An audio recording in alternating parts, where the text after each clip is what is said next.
Aujourd'hui, on se retrouve ensemble pour parler de comment gagner plus d'argent, de comment les riches font pour rester riches et de comment est-ce que toi aussi tu pourrais devenir un ou une millionnaire. J'ai nommé les intérêts composés.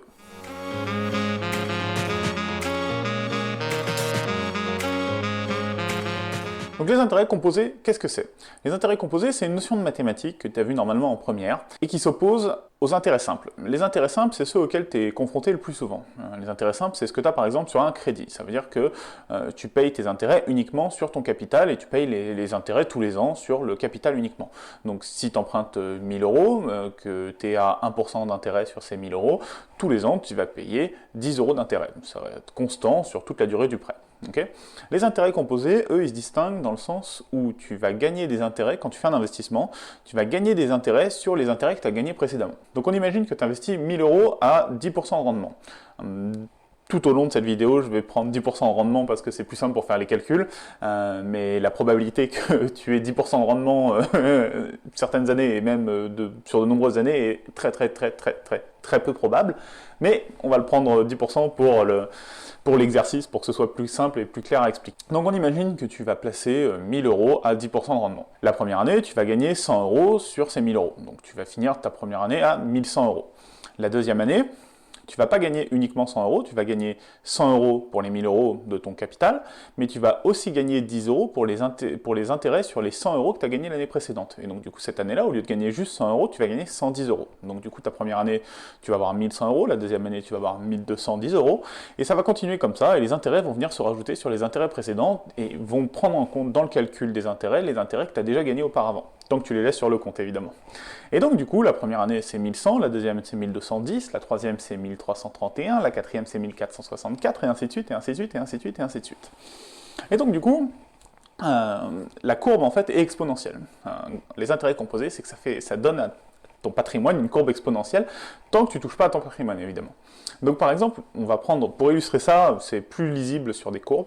Donc, ce qu'on va faire, on va prendre le cas de quelqu'un qui aurait investi 1200 euros par an, tous les ans, pendant 40 ans, à 10% de rendement. D'accord ?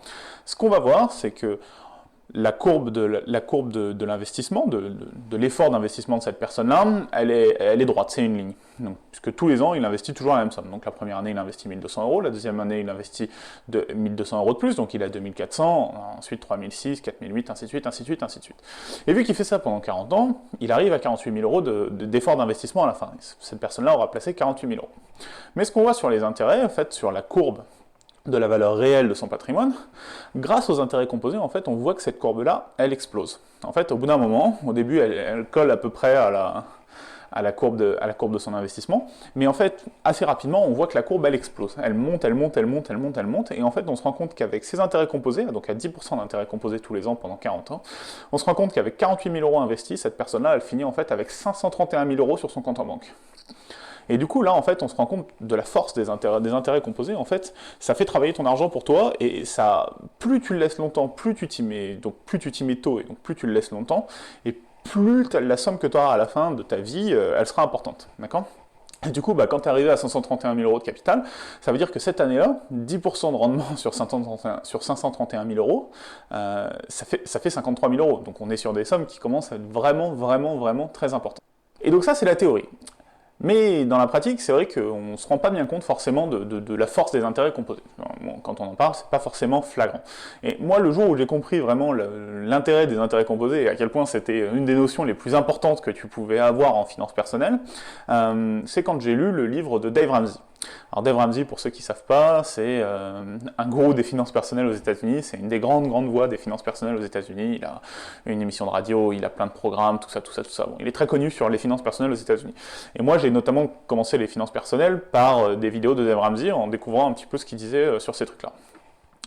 Et donc j'ai lu son bouquin qui s'appelle The Total Money Makeover, que je vais mettre un lien dans la description pour ceux que ça intéresse s'ils ont envie de l'acheter.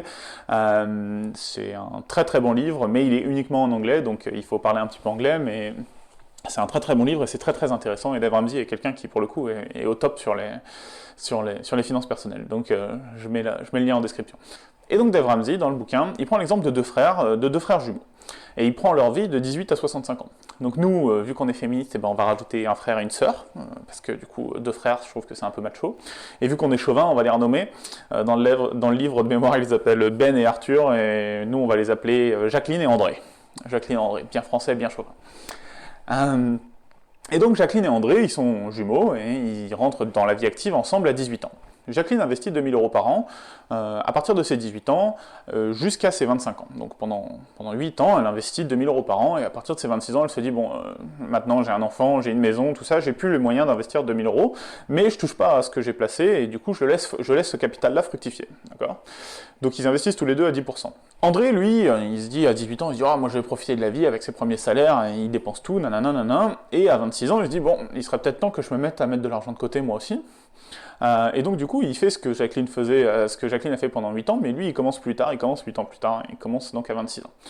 Et donc André, ce qu'il fait, c'est qu'il place aussi 2 000 € par an, tous les ans, mais lui, il continue jusqu'à ses 65 ans. Et donc ce qu'on voit en regardant l'évolution de leur capital, l'évolution de leur patrimoine, c'est qu'en fait, André, même en investissant pendant beaucoup plus longtemps, ne rattrapera jamais Jacqueline. Parce que les intérêts composés de Jacqueline, en fait, font que son patrimoine augmente plus rapidement que le patrimoine d'André n'augmente, alors que lui, il continue à faire des versements tous les ans.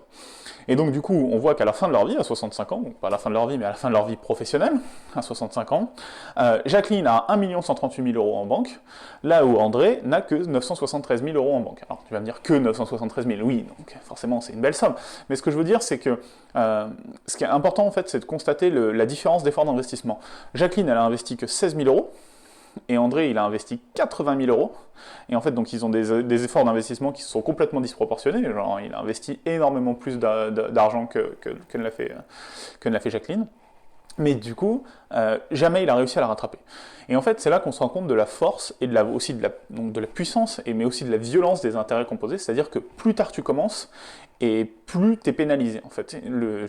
Moi, c'est ce qui m'a... Quand il m'a montré cet exemple-là, dans le bouquin, je me suis dit, ah ouais, en fait, il faut vraiment que je m'y mette tout de suite maintenant, c'est vraiment important que je m'y mette tout de suite maintenant. Et maintenant, si on continue la démonstration un petit peu plus loin, et qu'on se dit qu'André, il avait très envie de rattraper Jacqueline, et de la rattraper plus vite, et que du coup, il allait augmenter son effort d'investissement.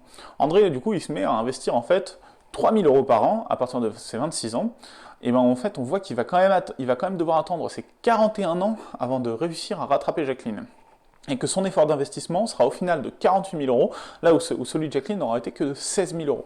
Et je pense que là, c'est vraiment parlant, en fait. Moi, ça me parle, et j'espère que ça te parle aussi. En fait, on se rend compte que les intérêts composés, c'est une force dans les finances personnelles, dans la finance en général, qui est extrêmement forte et qu'il faut mettre à ton service le plus tôt possible. Et donc du coup, en fait, c'est ça que je disais dans mes vidéos précédentes, quand je disais j'ai pas investi, et je regrette de ne pas avoir investi plus tôt. Et en fait, voilà, si j'avais investi plus tôt, même des petites sommes, et ben cet argent-là, il aurait travaillé tout seul, il aurait travaillé pour moi, et aujourd'hui, j'aurais des sommes qui seraient beaucoup plus importantes en banque. C'est tout pour les intérêts composés. J'espère que la démonstration t'a plu, t'a parlé et que ça t'a permis de comprendre à quel point c'était important d'utiliser ces intérêts composés. Si la vidéo t'a plu, laisse un like, abonne-toi, peut-être laisse un commentaire, et sinon on se retrouve dans la prochaine. À ciao!